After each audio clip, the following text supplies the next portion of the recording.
facts and you work on what you can see. If we refer to shift the ownership of the process to the participants, by now we all know that the entire facilitation revolves around the participants. So everything revolves around our participants. Establish shared exploitation. This is where you've established and you've set a certain mark or a certain target for your participants to meet. Develop a strong, flexible facilitation plan. Before facilitation can take place, we need to develop a lesson plan. We need to develop that's also called as a facilitation plan. How are you going to conduct your facilitation? Where is your facilitation going to be conducted? What type of resources do you require?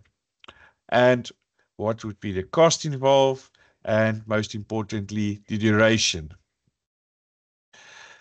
Just a quick one before we move to point number 5. You as a facilitator, if you are full-time appointed in an organization, you are allowed to make recommendation to the HOD or to the HR department for certain courses that you feel that needs to be conducted for improvement. So it might be after you have a discussion with certain participants, you feel that there is a need for a certain course to be conducted.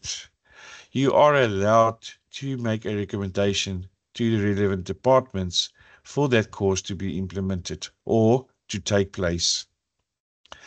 Perform continuous real-time assessments, what I've just spoken on, that you need to. Real-time assessments is not physically where you sit down and mark any forms. This is where you ask your learners questions, and that's how you perform real-time assessments.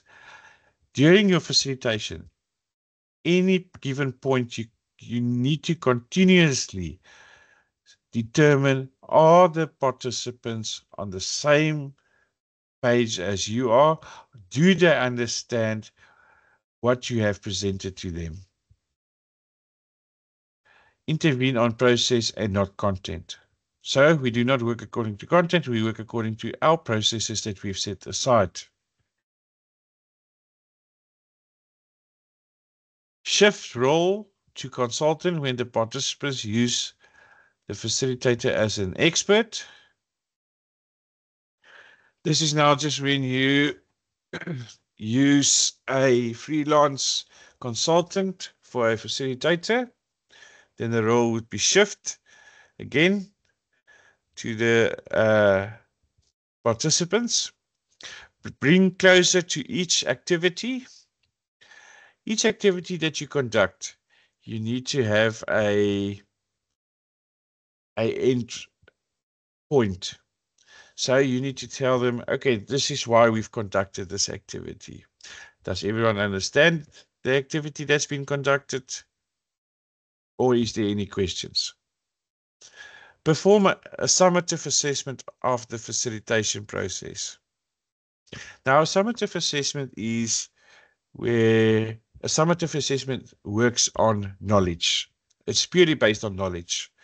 So what you want to do is you want to perform a summative assessment on the facilitation process, meaning what was the current knowledge set of the facilitator. Connect with each participant, very important. Make sure that every key finding and viable insight is documented. So everything that you find during your facilitation, document it. It might help you in the near future. Everything that your learners discuss with you, if you find it that it's a valid point or a key point, document it. Very important. Make the process rewarding and growth orientated for the participants. So it can be that you bring in, it's not that you need to do it, Some facilitators do it, some facilitators don't, depending on the target group that they work with. So some facilitators will say, okay, I'm going to ask the following questions. Anyone that completes these questions will get a chocolate or will get a 15-minute break extra or whatever it can be. Do not compromise the means for the sake of the ends.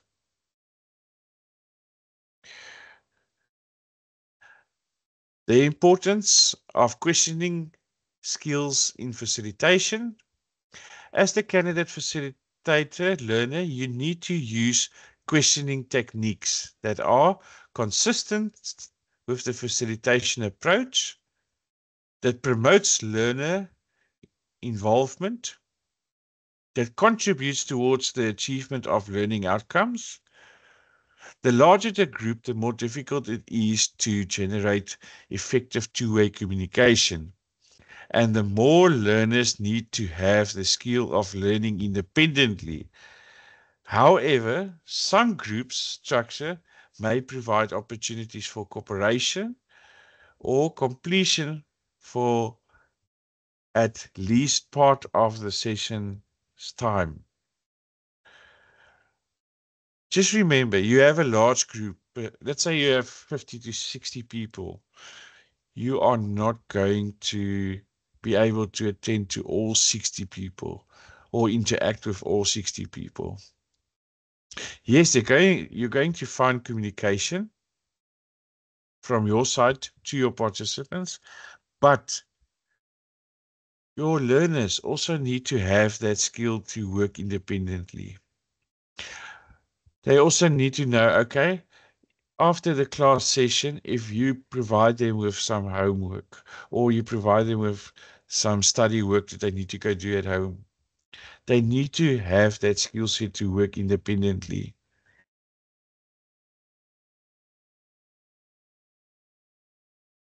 Monitoring learner progress. As the candidate facilitator learner, you need to create opportunities to monitor learner progress in terms of agreed outcomes. When delivering a training session, you need to ensure that the opportunities for consolidation and practice are sufficient to ensure that the learner achieves the required competency in terms of the defined outcome. You would therefore need to monitor the learner's progress throughout the session. So, once you've been approached to conduct facilitation, they will provide you with the course material known as the Facilitator Guide and also the unit standard. Now, each unit standard has a specific outcomes. That specific outcomes tells you as a learner, this is what needs to be learned throughout the facilitation process. So if our specific outcomes tells us plan and prepare, then we need to know our first module and our first session needs to revolve around plan and prepare. They give you the outcomes, but it's up to you as a facilitator. How are you going to ensure that your participants knows how to plan and prepare? So how are you going to execute that section? It's entirely up to you as a facilitator. But you must work according to the outcomes. The outcomes tells us plan and prepare.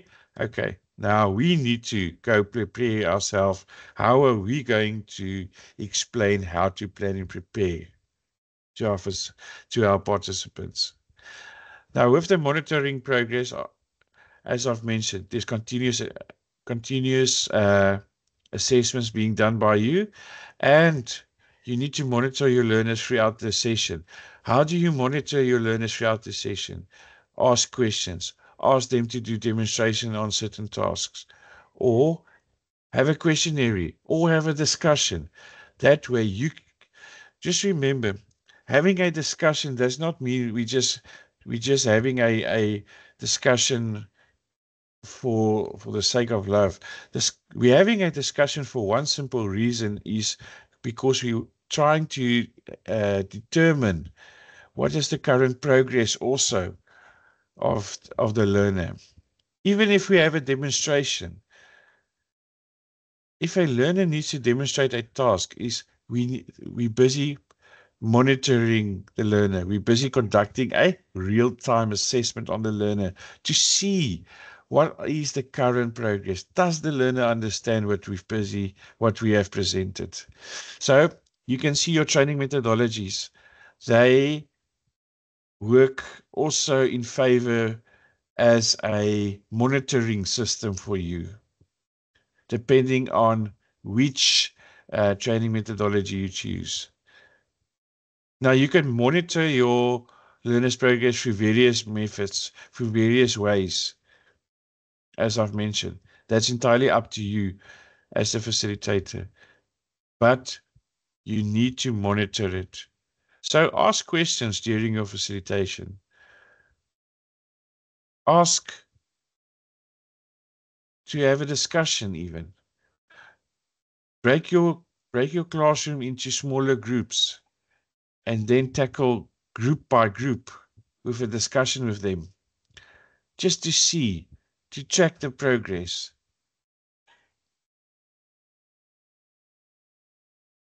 There are 3 factors that must happen for a successful learning experience to take place. First of all, current knowledge set. There needs to be a current knowledge amongst your participants. If there is no current knowledge, how can we have a successful learning experience? There needs to be a form of knowledge. Environment. If the environment is not set out properly, it will have an effect on the success of your facilitation. Again, if you have chosen a venue or environment that does not make provision for you to conduct demonstrations, the learning experience will fail. It won't be successful because that part that you needed to demonstrate to them, you can't. So which means is there's another learning outcomes that couldn't be achieved or could not be explained to the learners. So when it comes to the assessment, that learning outcomes that was not explained or demonstrated, the learner would fail during the assessment process. And again, the learner would be sent back for facilitation, for further facilitation training. Involvement skills. Very important that the current facilitator needs to have proper skills to conduct the facilitation. If we don't have involvement skills as a facilitator, or we don't have the proper skills to conduct the facilitation, our learning experience would fail. So these are the 3 factors. There needs to be a set of knowledge amongst your participants. Your environment needs to be appropriate and according to your learning outcomes. And you as the facilitator needs to have a set of skills, the necessary set of skills to conduct your facilitation.